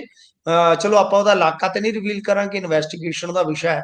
ਮਲੋਟ ਦਾ ਨਹੀਂ ਸੀ ਜਿਵੇਂ ਖਬਰਾਂ ਲੱਗੀਆਂ, ਜੀ, ਪਰ ਹੋ ਸਕਦਾ ਕਿ ਉਹਨੇ ਸਮਾਨ ਦੇਤਾ ਹੋਵੇ, ਕਿਉਂਕਿ ਗੱਲ ਚੱਲ ਰਹੀ ਸੀ ਕਿ ਭਾਈ ਐਵੇਂ ਸਾਹਮਣੇ ਨਾ, ਕਿਉਂਕਿ ਉਹਨੇ ਨਿਹੰਗ ਸਿੰਘਾਂ ਦਾ ਬਾਣਾ ਪਹਿਨਿਆ ਸੀ, ਤਾਂ ਕਰਕੇ ਉਹ ਗੱਲ ਵੀ ਹੂੰ, ਚੱਲ ਰਹੀ ਸੀ। ਆਯੋਜਕਾਂ ਨੇ ਵੀ ਕਿਹਾ ਸੀਗਾ ਕਿ ਜੇ ਤੈਨੂੰ ਪੈਸੇ ਧੇਲੇ ਦੀ ਲੋੜ ਆ, ਸਮਾਨ ਦੇ ਬਰੋਬਰ ਅਸੀਂ ਪੈਸਾ ਦੇ ਦਿੰਦੇ ਹਾਂ। ਤੇ ਮੈਂ ਉਸ ਤੋਂ ਬਾਅਦ ਕੋਈ ਗੱਲ ਸੁਣੀ ਨਹੀਂ, ਹੋ ਸਕਦਾ ਕਿ ਸਮਾਨ ਮੁੜ ਗਿਆ ਹੋਵੇ, ਪਰ ਪਿਸਟਲ ਜੀ, ਵੀ ਸੀਗਾ। ਬਿਲਕੁਲ ਤੁਹਾਡੀ ਜਾਣਕਾਰੀ ਦੋਸਤ ਆ। ਜੀ। ਇਸੇ ਦੇ ਨਾਲ ਪ੍ਰੋਗਰਾਮ ਦਾ ਸਮਾਂ ਇੱਥੇ ਹੀ ਸਮਾਪਤ ਹੁੰਦਾ ਹੈ। ਤੁਸੀਂ ਜੁੜੇ ਜਾਣਕਾਰੀਆਂ ਸਾਂਝੀਆਂ ਕੀਤੀਆਂ, ਬਹੁਤ ਬਹੁਤ ਧੰਨਵਾਦ ਜੀ। ਧੰਨਵਾਦ।